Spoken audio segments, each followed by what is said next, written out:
So if we look at emotional health, we'll just go through the path to positive emotional health. So we think about, we all start out as reactive, right? We're upset, we're angry, we're a young child, we scream, we slam doors, we say, I will not do that. We're reacting to the emotions. We don't realize that we're actually bigger than the emotions. The emotions feel bigger than us. So when we learn that we're bigger than the emotions and that they're only coming to visit, not to stay, they're coming and going, we can learn how to slow down and respond to them versus just reacting.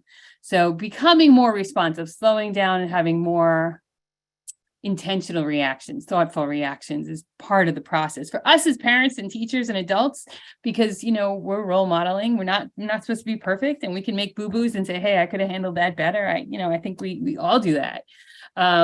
But learning that, as we slow down, we can take a beat and make a good choice. And then we go from rigid, being like, I can only do this, to flexibility. Emotional health, someone who's super emotionally healthy, they're very flexible, right? And some kids, it's just their personalities. They're more, they like things a certain way, and that's okay. There's nothing wrong with that. The perfectionist loves things a certain way, but we want to help them learn how to do their best and let go of the rest. Because if, you're only happy if something is perfect, it's sort of setting you up to be unhappy. So we want to help kids be more flexible in their thinking and in their responses.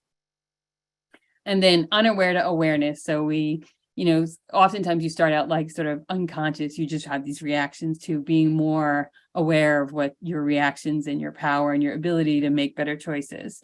Oftentimes when I work with kids, it's not in the moment of the meltdown, right? You can't really do a lot in that moment at home, but afterwards, you could say, hey, could we have handled that differently? And in reflection, oftentimes someone can say, oh yeah, I could have done that differently.